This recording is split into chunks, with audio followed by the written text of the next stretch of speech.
कुरान जो खत्म कढंदो ई खामोश कुरान अबू बकर साईं भी चवे तो मांखे अल्लाह 3 ॾींहं मिठो मोहम्मद मुझी झोल में सुमार त मां वज़हा जे चेहरे जो खत्म कढी वठा न ॻाल्हाईंदो कर अबू बकर सिद्दीक़ के मता अल्लाह कब्र में शिकिल न फेराए छॾी वाह अबू बकर तुझी अज़मत तो कुर्बान वना असा सिद्दीकी आयो बुधो आजी गुल हसन साहब जी दावत ते अचण वारो असा फारूकी आयो असा ओस्मानी आयो हथ मथे करे तो असा हैदरी भी आयो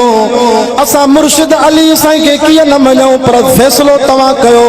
उन अली के मञूं था जेके हिजरत वारी रात नबी साईं पंजे खट ते बिस्तरे ते साई चादर जे तो हिकड़ी रात सुमारियो आ पर उन अबू बकर के छो न था मञो जेके 1400 साल थी विया मिठे मोहम्मद जे भाकुर में हाणे भी सुतो असा सभिनी के मञण वारा बचपन में अल्लाह झोल चूंडी बीबी हलीमा जी महबूब मुस्तफा के आराम जे लाइ जवानी में झोल चूंडी सिद्दीक़ अकबर जी और हिन महीने में रबिउल अव्वल में 12 तारीख ते अल्लाह पंहिंजे महबूब के दुनिया में पाण ॾे घुरायो तो झोल चूंडी बीबी आयशा सिद्दीक़ा जी दोस्तों जेके अल्लाह इज्जत दे इज्जत मिलंदी तव निस्बत जे करे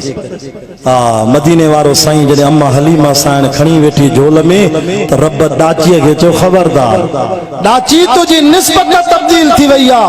हाने तुझी निस्बत हलीमा जे मुड़स सा नाए हाने तुझी निस्बत मुझे मिठे मोहम्मद सा तदे त डाची ये पई अॻिते हले जो अग्नि डाचन के भी मारे वई दायूं पी चवन हलीमा दे त खबर आई आखिर में आ पर वने सबनी को अग में थी सवारी मटाए आया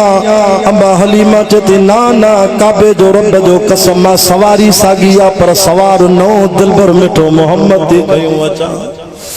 कमाल सवारी में ना है कमाल सवार में जागो था हे भी वठी वनो सैयद हबीबुल्लाह शाह को नुक्तो याद कंदो सैयद के दुआऊं कंदो निस्बत जे करे इज्जत मिली जय डाची ते मुझो मिठो मोहम्मद वेठो हाथ मथे करे तो या डाची सबनी डाचन के मारे वई ऐ मेराज जी रात जय बुराक ते मुझो सोनो मोहम्मद सवार थो यो बुराक सबनी जानवरन के मारे वियो मां 2015 में उम्रे ते वियोस मां वो जबल डिठो त मां इए न पियो चढ़ी सगा मांखे सिद्दीक़ जी सदाकत समझ में अची वई हिजरत वारी रात अबू बकर साईं के फरमाई अल्लाह जे नबी सिद्दीक़ सवारी कोने दुश्मन भी कड्डा अबू जहल लश्कर समेत सिद्दीक़ जो चे या रसूल अल्लाह घबराए छो तो सवारी हाज़िर आ सोना सवारी कोने एडसो जी मदीने जो रुमाल सैयद जे कुलन ते पियो ये सिद्दीक़ तो चे या रसूल अल्लाह तवा मुझे कुलन ते वियो त मां जबल जो रस्तो ताके अल्लाह जे हुक्म सां पार कराया